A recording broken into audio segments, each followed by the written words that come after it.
ఒక్కసారి మీరు కావాల్సిన రిక్వైర్డ్ డాక్యుమెంట్స్ ఏవైతే ఉంటాయో లైక్ పాస్పోర్ట్ కానివ్వండి, 10th కానివ్వండి, 12th documents and your BTech certificates like semester wise memos, CMM, PC, ఈ పాస్పోర్ట్ ఇవన్నీ తీసుకొని లెటర్ ఆఫ్ రికమెండేషన్లు ఒక 3 ఇవన్నీ తీసుకొని మన ఆఫీస్కి ఒక్కసారి విజిట్ అయ్యారంటే మీకు కావాల్సిన యూనివర్సిటీస్కి అప్లికేషన్ పెట్టి with in the span of only in 2 days 2 daysలో ఆఫర్ ఇప్పించే రెస్పాన్సిబిలిటీ మా రీసోర్స్ నుంచి ఉంటుంది.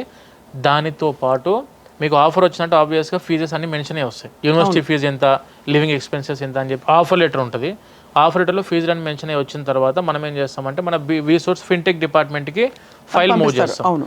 మూవ్ చేసిన తర్వాత మీరు ఏ బ్యాంకుకి అప్లికేషన్ పెట్టాలనుకుంటారో, ఎంత రేట్ ఆఫ్ ఇంట్రెస్ట్లో ఉన్న బ్యాంకులు మీకు కావాలి, మీ సిబిల్కి తగ్గట్టుగా ఏ బ్యాంకులు అయితే మీకు ఆపర్చునిటీ వస్తున్నారో అవన్నీ మీరు వెరిఫై చేసుకొని మనకి 8.5% నుంచి స్టార్ట్ ఉంది మేడం.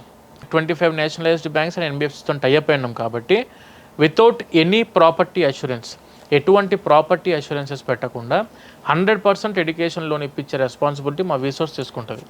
ఈ ప్రాసెస్ అంతా ఎంత టైం పడుతుందండి? మ్యాక్సిమం వచ్చేసరికి అంటే మీరు అన్నట్టు పాస్పోర్ట్ ఉన్న స్టూడెంట్కి అప్లికేషన్స్ పెట్టి ప్రాసెస్ అంతా స్టార్ట్ చేసినప్పటి నుంచి ఎగ్జాక్ట్గా 15-20 daysలో ప్రాసెస్ అంతా కంప్లీట్ చేసేయచ్చు, including loan total madam everything. Loan maximum 1 weekలో శాంక్షన్ లెటర్ తెప్పించేయచ్చు.